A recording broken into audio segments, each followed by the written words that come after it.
with Steve Novak and the Rockets, former Golden Eagles great. You had so many terrific moments at Marquette, whether it was the Final Four or the shot against Notre Dame. Looking for someone to get it to, gets it to Novak. Novak throws one up for three. The game against Connecticut. Lane for Marquette. Here's Novak with the coming down to 2 minutes left in the half. And the senior Novak on the steal and the basket. Farrell taking the inbounds pass. And here's Novak. Count it! What stands out for you the most?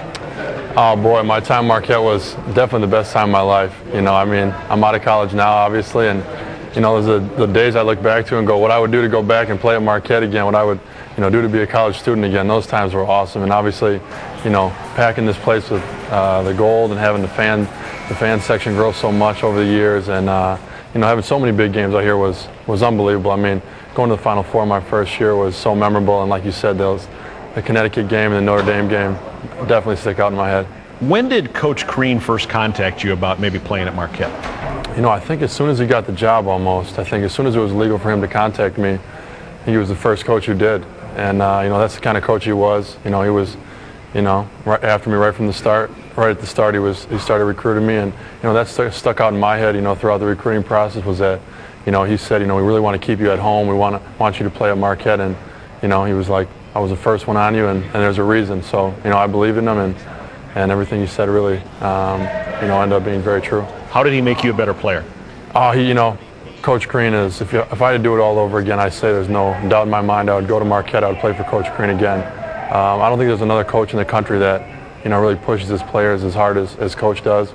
And I think if you have a player-coach relationship where you say, you know, I want to get to this point, and he says, well, I promise I'll push you to that point, then you're able to have a very good player-coach relationship, and I think that's really what we had.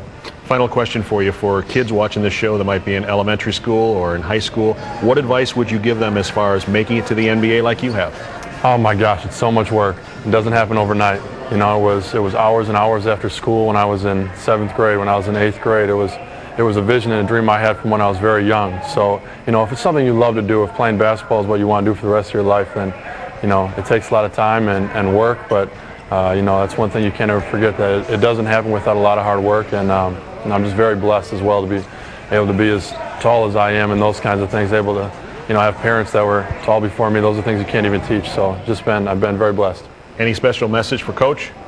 Boy, oh boy, I saw him beat up on those Cincy boys today, and that's always good. It's always good to get a 15-point win on the road, and Guzman Barrow stepped up and played good, and you know, Coach Crean is doing a great job, and I look forward to seeing them do some damage in the tournament. Thanks, Steve. Appreciate it. Absolutely.